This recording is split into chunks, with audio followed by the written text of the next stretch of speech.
For years, we've been clamoring for an alternative off-road racing bike to the KTMs and the Huskies and the Gases and the Betas, and now we have it.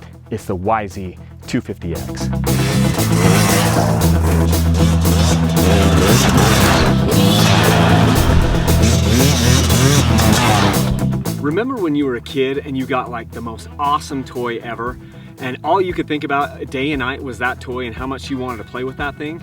That's been my experience with this Yamaha YZ250X. I've been astounded at how much I've loved riding this thing.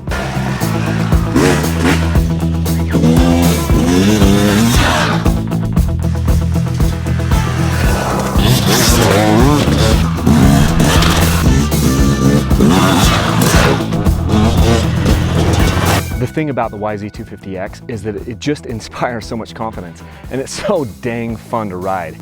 Because you kind of steer into the corner with that rear wheel, and you're on the front brake and you're on the rear brake, and you skid that wheel around, and then boom, you dump the clutch and give a fistful of throttle out the other side of the corner. And I'm giggling, and I swear I can tell that this bike is giggling with me.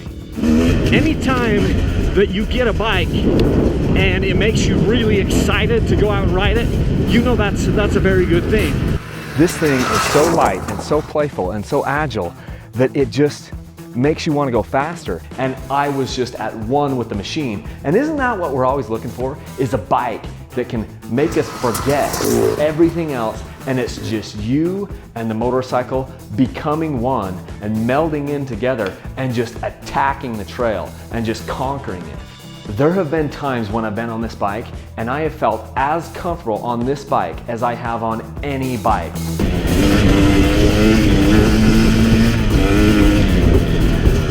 I feel as good on this bike right now as I have ever felt on any bike. It is good. It is dang good. I've been reliving the rides that I've been taking it on and just kind of wigging out in my mind about how fun it was to ride. And you find yourself burning into corners maybe faster than you otherwise would because the bike is just so lively and so fun, and that front tire is just sticking to the ground. I've had a lot of different Yamahas, and I've had a lot of different Yamahas with this same, front fork and suspension and things, but I haven't had a Yamaha two-stroke, and I am in love with this thing. Given the fact that this is a 10-year-old frame and pretty much a 10-year-old motor with just minor adjustments and a 10-year-old transmission with a few gearing changes, that is pretty phenomenal. I mean, you talk about putting a smile on my face. Once I got this thing dialed in with the suspension and got the front end, the forks, a little softer than I'd ever done any of my other Yamaha front ends, this thing felt amazing. And with the fact that it was a snappy two-stroke motor and it was so light, this bike feels incredibly light when you're riding it. It was so much fun. Don't let the fact that this is about a 10-year-old frame fool you. This sucker is still able to keep up with the newest bikes out there on the market. The frame is the same as it was basically in 2006, and it is good.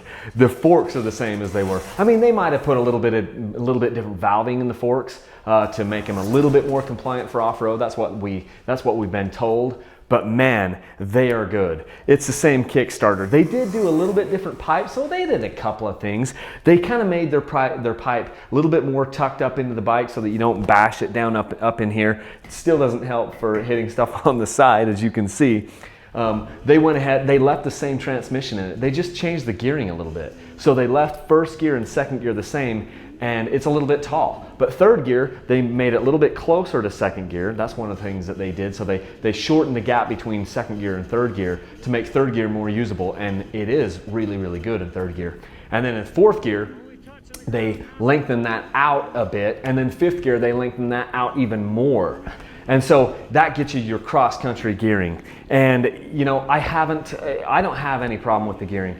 The one thing I will say though is the bike is a little bit high geared in first gear to be able to do some of the tight technical riding. Once you get ahead of steam on it, first gear is fine. Another thing is second gear.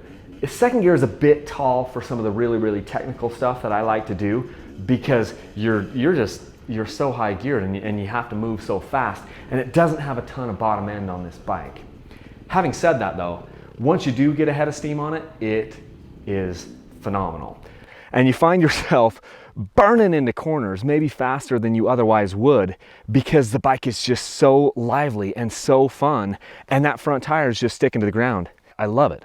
There are 3 things about this bike that I have gripes with that I might want to change if I could, and they're in this order. First would be a hydraulic clutch. I miss the hydraulic clutch when I'm riding this bike. I just don't feel like I have as good of a feel to get over logs, to get over stumps, to give a little bit, just to get a little bit of clutch to help keep my RPMs up.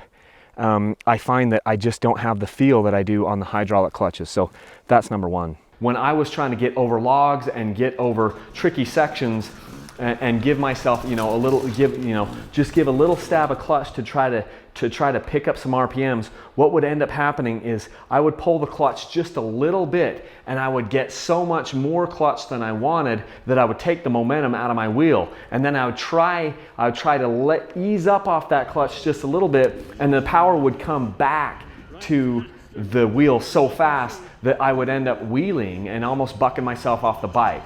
Second thing is I'd like a little bit more low end on this bike. Now, a lot of guys have talked about the fact that you can gear it down, which I've yet to do. I may try that, but at the time of this filming, I haven't geared it down. I wanted to keep it in its stock form so I could compare it to the 2017 KTM 300XC. So I haven't geared it down, but that's something that you could do. You might also be able to add a flywheel weight, maybe like a 7 or a 10 or 11 ounce flywheel weight, and that might give it a little bit more low end. You also might be able to play around with different header pipes or different silencers, and that also might help give you some low end. But it does require a little bit of finesse and a little bit of massaging that clutch to try to keep it going in that low RPM. So if I could change the second thing about it, I'd give it a little bit more bottom end so I could get through some of the trickier stuff a little bit easier. Having said that though, one thing this thing does really shine at is just revving. Once you get it up onto the pipe, the faster you take this thing, the better it works. And as you can tell by the smile on my face, it does work really, really well once you get it moving. My third gripe with this bike, and it's probably a distant third, is it doesn't have electric start. So that just means that you've got to be really, really careful not to stall it in some of those tricky situations, because then you're going to have to be kicking it. I do miss having the electric start in certain situations because a lot of the KTMs and different bikes that I've been riding have had the electric start, but it isn't like a deal breaker. And the reason why I'm okay with not having electric start is because the bike is so incredibly light because of it. It doesn't have anything bolted onto this bike that is not absolutely necessary. It isn't hard to start. This thing starts very, very good. Once I got it jetted properly, it started really well. I wasn't really missing the electric start, but it's just one of those things that I've gotten accustomed to on most of the other bikes that I've been riding and been testing. They've had electric start. This one doesn't. Those are my 3 things in order: hydraulic clutch, a little bit more low end on right off idle, and then starter. Okay, so I lied. I did think of another thing that we definitely need to change on this bike, and that is the size of this fuel tank. Yeah, 2.1 gallons is probably not big enough for the serious off-road rider, Yamaha. So the alternative is we got to go over to some of these really off-road, the big off-road tanks like IMS, or there's some of those other ones out there. Achirby's makes one, and those are like 3.1 or 3.2 gallon tanks, but they're just kind of massive and they don't really look that great. And I think Yamaha could have done a better job to give us 2.5 to 2.6 to 2.7 gallon tank to give us a little bit more range so that we're not having to pack gas. I have been on some pretty long rides where I didn't run out of gas, but I was worrying about it, and I was carrying extra gas in bottles with me. So let's get a bigger tank on this thing. This Yamaha is seriously one of the funnest bikes that I've ridden in a long time. And in fact, it does something for me that a lot of other bikes have not done, which is it keeps me thinking about the bike long after the ride is over. That's a hard thing to kind of quantify. But when I go out on a ride with this bike, it just kind of gets me in such a natural flow, and it's so fun to ride that I end up thinking about that ride hours and hours and days later after I ride it. Every time I've ridden it, it kind of leaves me with that lingering sense of like, I want to be back on that bike. So kudos to that. Kudos to Yamaha for making a bike that does that. Not a lot of the other bikes that I've ridden have done that. Here is a gripe though. And I don't know why this is, and I thought it would get better as I rode it. And I've ridden the bike for hours and hours. I've got, you know, plenty of hours on this bike, and you end up going into neutral more often than on any of the other bikes that I've ridden. I don't know what it is, but the gap between first and second gear is just easy to fall into. And this thing, I find myself so often shifting either down, you know, through neutral from second down to first, or shifting up from first into second. I find myself in neutral far more than I want to, and it's usually happening when I'm shifting down. I'm in second gear, I need to grab first, I grab some clutch, I click down, and boom, I'm in neutral, and I lose all my momentum, and I'm, you know, dumping it on the side of a mountain. So that's a gripe that I have. I don't know what is happening with the gearbox, but I've heard from other viewers and other people out there that this is something that's happened on other bikes. So I don't know how big of a problem it is across the entire YZ250X line, but I have had a problem with that. So Yamaha gave us an 18-inch rear wheel. That's good for off-road riding because then you get a little bit more rubber on your tire back here. That's pretty typical with off-road bikes that we're gonna have an 18-inch rim on our dirt bike. So that's a good thing. And I also love the black rims on the 2017 model. Something that I don't really like though is that a lot of these manufacturers, all the ones that I'm aware of, are putting some kind of cheap, lightweight tubes in the tires. Now, where I ride, I have to run about 15 pounds of pressure in the front and also in the rear to avoid pinch flats the way that I'm slamming through rocks. And the first time out on this bike, I got a flat tire on the rear. So I'm saying, Yamaha, why don't you give us some like thorn resistant or heavy duty tubes? Give us some heavy duty off-road tubes in these tires. I ended up installing tubeless on this bike. Tubeless is one of my favorite upgrades because I already had a flat tire, and I was like, you know what?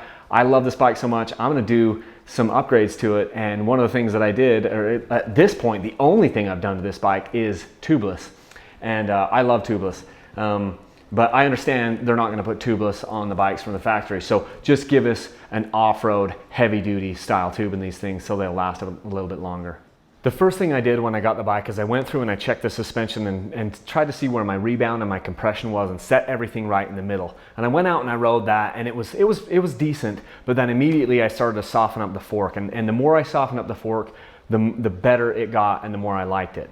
Another thing I did right off the bat, before I even rode it, was I rejetted my carburetor. I live at about 4,500 feet, 5,000 feet, and I knew most of my riding was gonna be above that. So I went ahead and I leaned out the idle jet. I swapped out the idle jet. I also swapped out the main jet, and I swapped out my needle for a leaner needle with a different needle position. So all those things made the bike run okay. And then I adjusted my air screw to make sure that I was getting, you know, kind of the proper mixture. And I got it running really, really good, and that helped a ton. So got the bike running, the motor running a lot better for my altitude.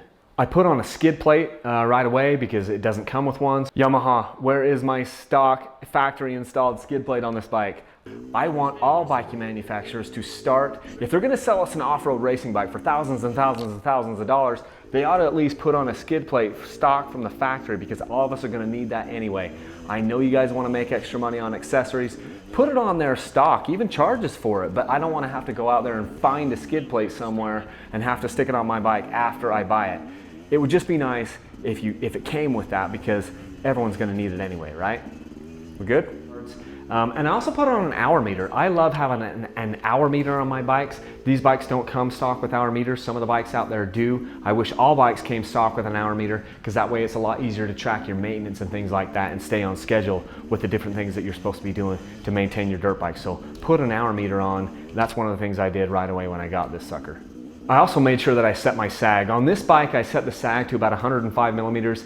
I didn't find a really good sag suggestion in the manual, so I went, you know, anywhere between 100 and 110 millimeters, depending on what your riding style is. That'll get you kind of close, and I went to 105 millimeters on this. I weigh about 170 pounds, and you set your sag with all your gear on. If you need help on you know, doing that, I've got a video on my channel on how you set sag generally.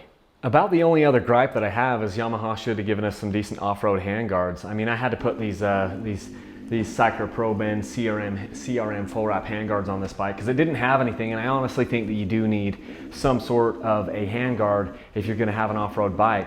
But other than that, I mean, we got a pretty phenomenal thing. And I just couldn't be more happy with the fact that we have another 2-stroke off-road style, cross-country, GNCC style, woods style racing bike. And this is a racing bike, and it is phenomenal. I mean, there's no other way for me to describe it.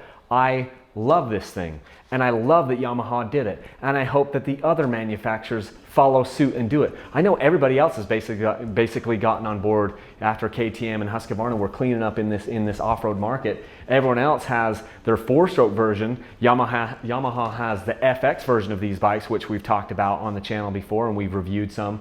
But this one is my favorite off-road bike. I just love the 2-strokes. The 2-strokes are so fun to me. They just have the right combination of playfulness and power and agility and responsiveness and low-end tractor ability. This bike right here, it doesn't have as much overall horsepower as this KTM 350XCF that's sitting over right here just out of the frame that you've been able to see. But if I'm going to go out onto tricky technical terrain, I'm taking this bike over the 350XCF. The 350XCF is great out there in the desert and in the deep whoops, but this thing will kick its butt when it's tight, twisty, technical stuff, wood stuff, and I'd rather be on this bike. And I just think it's a phenomenal package. Yamaha really did, really kind of pulled a hat out of the bag, and it wasn't even that hard for them. They just changed some gearing things. They put an 18-inch rear wheel on the bike. As far as, you know, just minor changes to their 2-stroke. They also lowered the compression on this bike a little bit as compared to the motocross version, just the YZ250, which I haven't tested a YZ250, just the straight up motocross one, but the guys that have ridden them seem to think that this bike is possibly even a little bit easier to ride out there on the track. So honestly, they just did some minor tweaks to this thing, and it became a pretty formidable package and a bike that I have loved riding. I cannot overstate that enough. I love the Yamaha YZ250X. There, I said it. Hey guys, if you didn't already know, Patreon is the best way to support Dirt Bike Channel. We've got some really cool rewards over there, so click on the link up here that you see to become a patron. That'll take you directly to our site, and you can check everything out. You can donate as little as $1 per month, and it would really, really help us out. Thanks a ton, guys.